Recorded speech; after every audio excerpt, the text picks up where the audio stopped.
Shalom, Ubrahá, Adonai. Quero começar mais um vídeo então e começar com esta saudação hebraica, a expressão hebraica que é a paz e a bênção do Senhor. Desejo a todos. E hoje mais um dia, mais um domingo caminhando, no propósito que eu tenho colocado para mim de caminhar, de praticar caminhada e algumas outras mudanças, inclusive essa. E eu quero refletir, aproveitar nesse tempo que eu estou aqui caminhando pela manhã no domingo, dia 6 de março.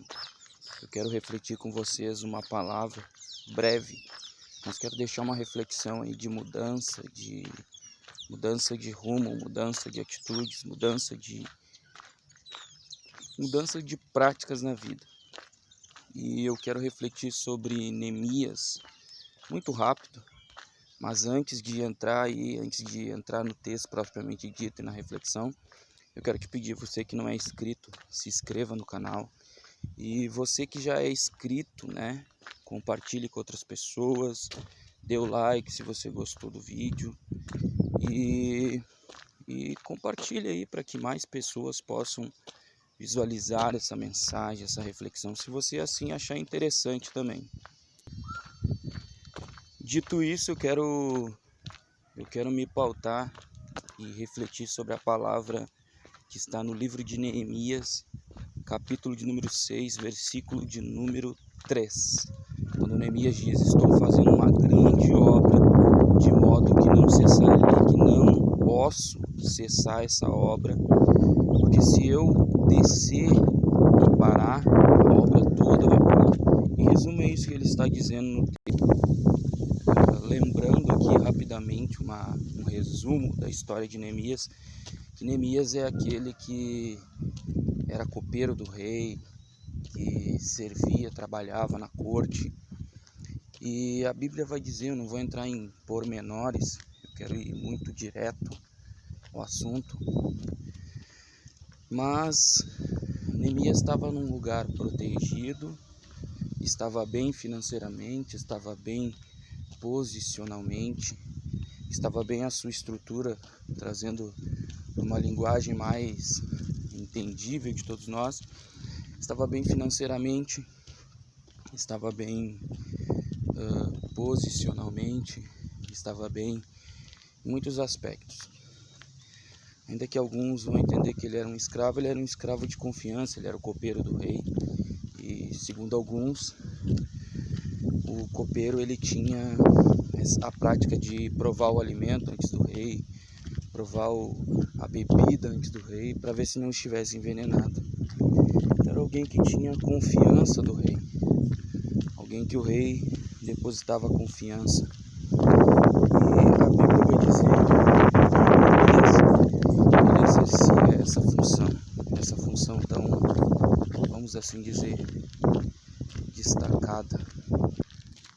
Mas enquanto Neemias tinha o destaque, a posição, o status, a condição, inclusive, bem elaborada, bem financeira e posicional, a Bíblia vai dizer que os seus irmãos lá em Jerusalém estavam sofrendo. E a Bíblia cita lá nos primeiros capítulos, ou no primeiro capítulo, que Hanani, irmão de Neemias, ele chega, passa pelo reinado, e ele diz para Neemias que a situação estava feia do seu povo. E a Bíblia vai dizer que Neemias ficou muito triste, muito entristecido, muito angustiado. E pelo sentimento de Neemias e pela atitude de Neemias, nós vemos que ele não só ficou triste, ele queria poder fazer alguma coisa. Ele queria poder agir de alguma forma possível para mudar aquele quadro do seu povo. E só aqui a gente aprende que Neemias ele tinha empatia. Ele se colocava no lugar dos outros. Ele não pensava somente assim, eu estou bem, que se dane o resto. eu estou bem, e o outro que é meu semelhante, que é meu parente, está precisando, ele que se vire. Não, Neemias queria fazer alguma coisa para mudar o quadro do seu povo. Neemias se colocou. Empatia é a capacidade de alguém se colocar no lugar do outro. E Neemias se colocou no lugar do seu povo, se colocou no lugar dos seus parentes, vamos assim dizer. Porque é este o sentimento que nós vemos que falta na sociedade.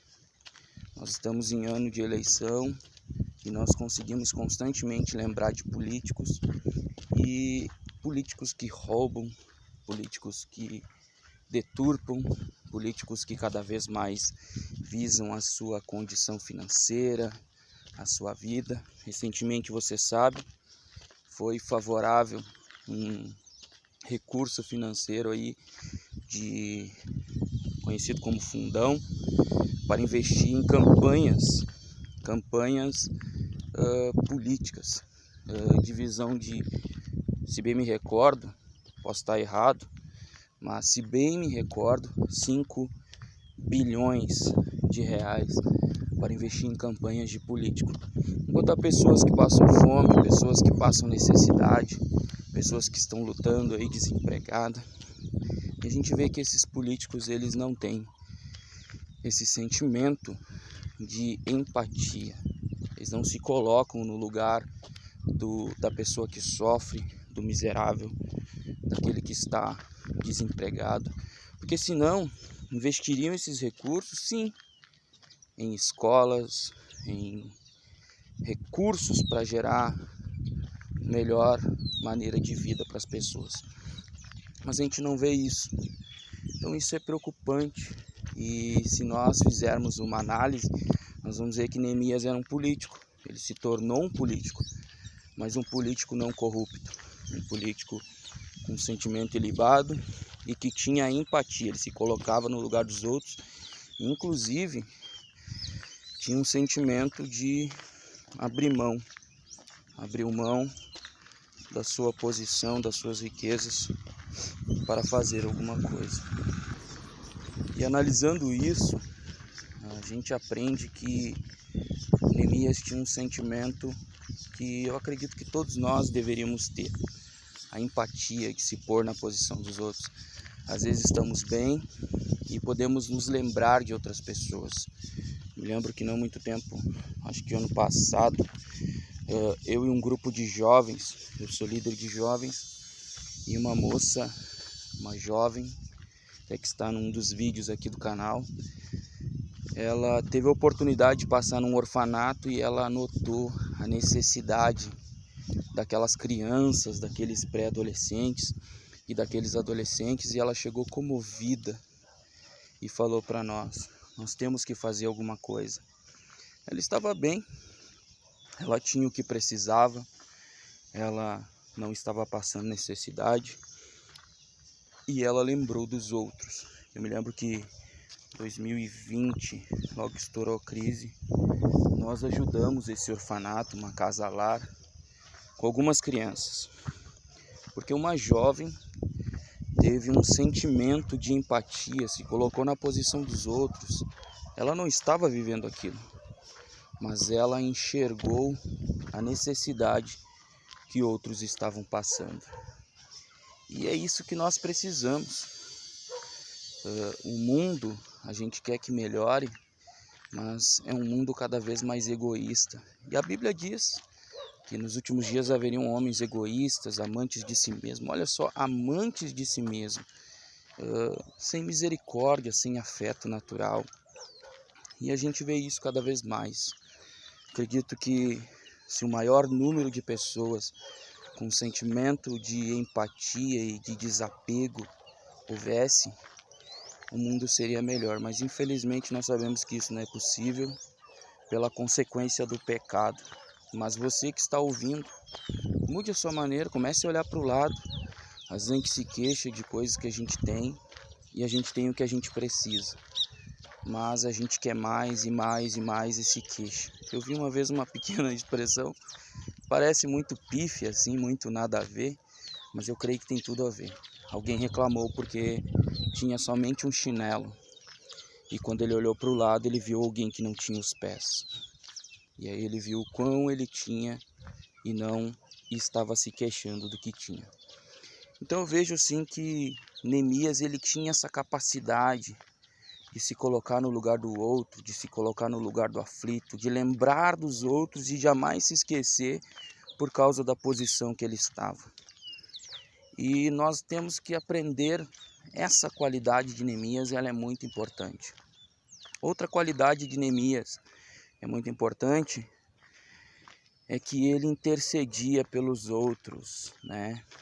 A gente vai ver que quando ele ouve essa notícia, ele fica muito triste, ao ponto do seu semblante demonstrar, e ele não estava forçando o rosto para o rei ver, não, ele estava triste mesmo, e o rei notou, mas ele orou por 3 a 4 meses em favor do seu povo, e nessa oração, você vai notar aqui que eu estou indo e vindo, que eu vou continuar depois do vídeo, a caminhada.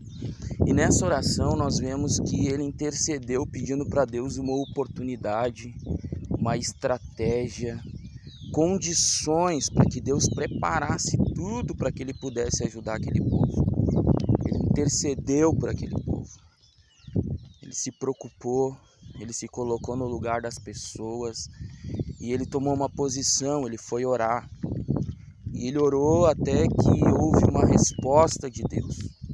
E quando o rei vê o semblante de Neemias que descaiu, que ficou triste, entristecido, o rei, eu não vou entrar em detalhes, mas o resumo de tudo é que o rei deu autoridade para ele, deu condições material para ele voltar, ir para Jerusalém e reconstruir os muros. Deu todo o suporte, deu mão de obra, pessoas que iriam auxiliar, deu recurso financeiro e deu também recurso material e recurso de deslocamento. Se fosse hoje, seria aviões, seria um carro, ônibus, para que ele se deslocasse e tudo desse certo. Deu carta para eles também, para que ninguém impedisse a caminhada dele.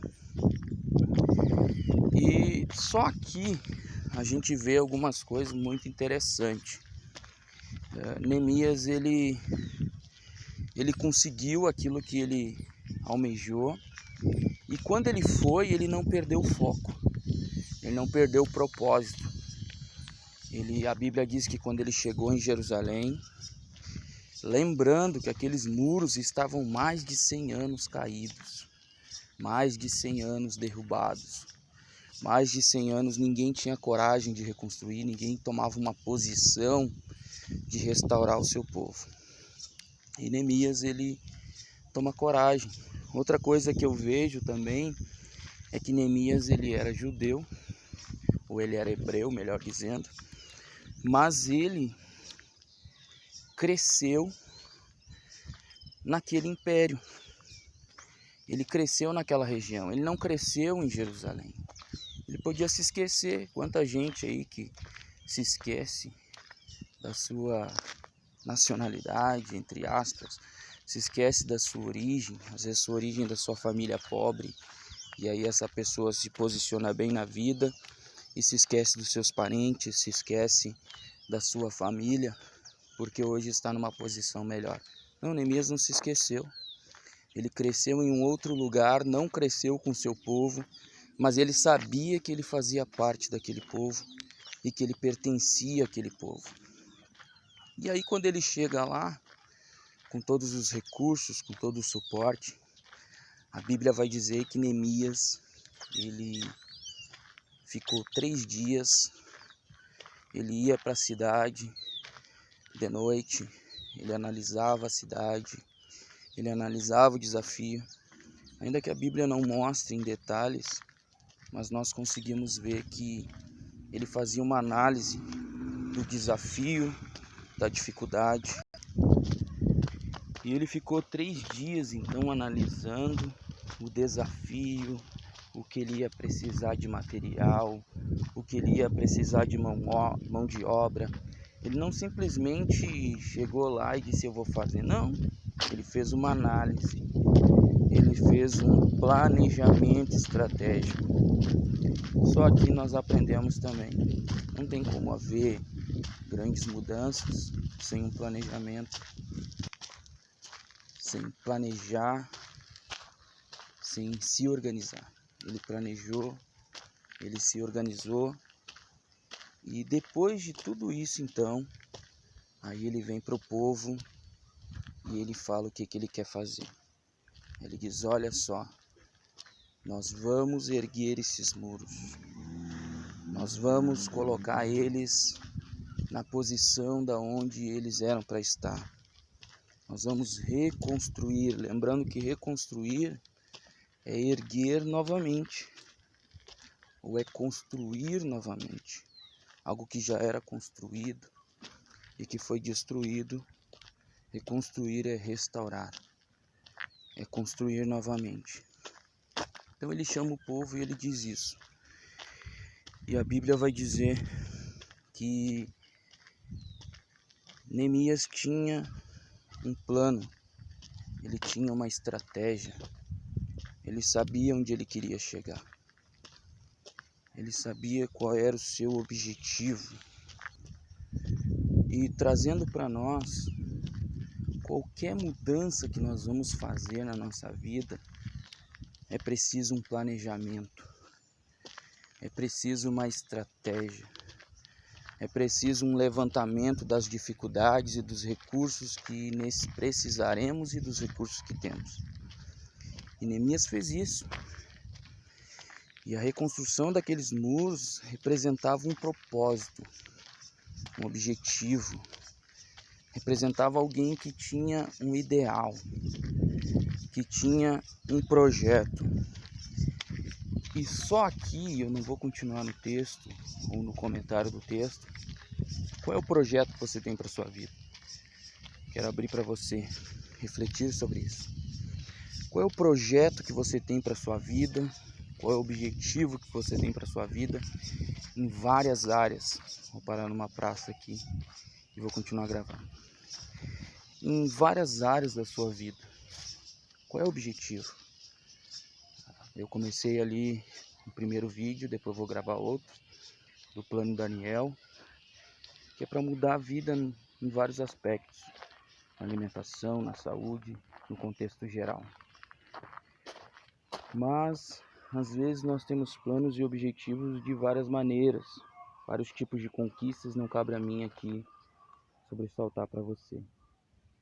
Mas cabe a mim dizer uma coisa: esse teu objetivo, esse teu plano, esse teu propósito, você vai ter que ter um planejamento e você vai ter que ter também uma perseverança, lembrando que haverá desafios. Porque no capítulo 6, versículo 3, nós vemos Neemias dizendo que não pode descer do muro, não pode cessar a obra, porque haviam 3 homens que eram inimigos da reconstrução: Sanbalate, Tobias e Gesem. Eles queriam que Neemias cessasse a obra, porque eles não queriam que o muro fosse reconstruído.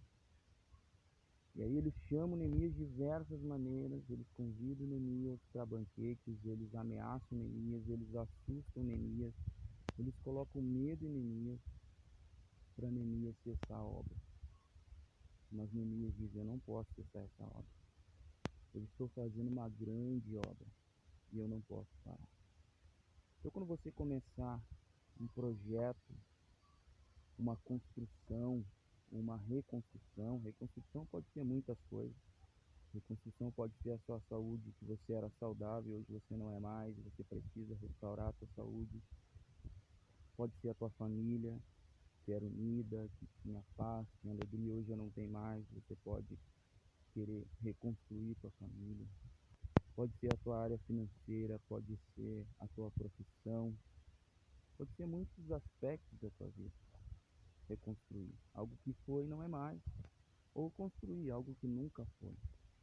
Toda vez que você for construir ou reconstruir, você encontrará desafios, você encontrará obstáculos e inimigos da construção ou da reconstrução. Sanbalate, Tobias, Gesem, eles tentarão fazer você desistir. tentarão fazer você desanimar, tentarão dizer, não, isso não vai dar em nada, como eles disseram para Neemias, as, duas raposas, ou uma raposa suficiente para derrubar esse muro. Ou então você vai morrer, você não vai conseguir, desce daí, vamos bacantear. Pode surgir muitos obstáculos, mas a resposta, quando você tem determinação, objetivo e propósito, deveria ser essa: estou fazendo uma grande obra e não posso descer, porque se eu descer, essa obra para. Então medite sobre isso. Quais as coisas que você precisa construir, reconstruir na sua vida? Quais os propósitos que você precisa construir, reconstruir na sua vida? E não será fácil, mas será necessário uma coisa, ou duas, ou três, ou quantas você quiser. Necessitará propósito, planejamento, objetivo e foco. Eu deixo essa reflexão para você e eu quero desejar que Deus abençoe a todos vocês. E você que não é inscrito, se inscreva no canal. E você que já é inscrito, você gostou do vídeo, dê o like, compartilhe com outras pessoas, comente também. A gente vê poucos comentários. Comenta aí o que você acha que a gente pode aprender mais com Neemias, além do que eu estou falando. Muita coisa nós podemos aprender. Eu quero deixar essa reflexão no domingo para você, para que você tenha um domingo abençoado por Deus. Deus abençoe, fiquem com Deus, em nome de Jesus.